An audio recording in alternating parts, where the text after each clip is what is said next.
তুমি আসতে চেয়েছো আর তোমাকে আমি আনবো না, তা কি কখনো হয়? হ্যাঁ, এই যে আমার গোপু সোনা, যাকে আমি জন্মাষ্টমীর আগে নিয়ে এসেছিলাম আমার বাড়িতে। আমি গোপাল ভক্ত বা কৃষ্ণ ভক্ত কোনোটাই ছিলাম না। আমার সুখ দুঃখ হাসি কান্না সবটাই আমি এনার কাছে গিয়ে বলতাম। তবে হ্যাঁ, মা কালী কোনোদিনও আমাকে ফিরিয়ে দেয়নি। যখন যা চেয়েছি একটু পরে হলেও আমি পেয়ে গেছি। প্রত্যেক দিন রাত্রিবেলা বাড়ি ফেরার সময় এনার মুখটা দর্শন না করে আমি কখনোই বাড়িতে ফিরি না। প্রণাম করে মুখ দর্শন করে তারপরেই ফিরি। তবে হ্যাঁ, এই ভক্তি আর আবদার সবকিছুর ভাগিদার হয়েছে আরো আরেকজন এখন।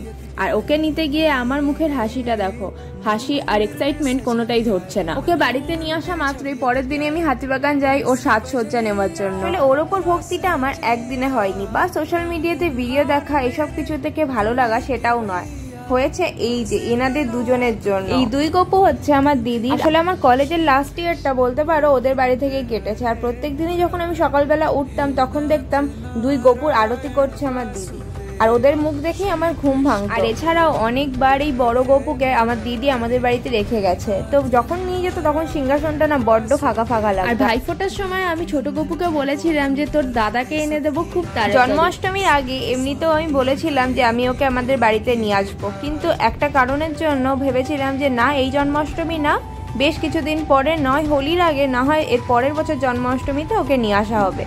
কিন্তু না, ওই জন্মাষ্টমীর 10 দিন আগে থেকে আমার মাথায় সব সময় ওকে নিয়েই ভাবনা চিন্তা ঘুরতে থাকছিল। কিন্তু হ্যাঁ, আমাদের বাড়িতে গোপাল ছিল না এমনটা কিন্তু নয়। আমার ঠাকুমা একটা পুচকে গোপাল নিয়ে এসেছিল হঠাৎ করে। ওকে যখন আমি আনতে গেছি তার 10 মিনিট আগেও আমি জানতাম না যে ওকে আমি নিতে যাব। ব্যাস, এরপর আমার মা জন্মাষ্টমীর দিন ওকে সাজিয়ে গুছিয়ে সামান্য কিছু আয়োজন করে আমাদের সিংহাসনে বসালো। খুব ইজিলি হয়তো একটা ব্রিফ স্টোরি আমি বলে দিলাম, কিন্তু ওকে নিয়ে আসার যে ফিলিংসটা, যে আনন্দটা, সেইটা আমি ওয়ার্ডে এক্সপ্রেস করতে পারবো না।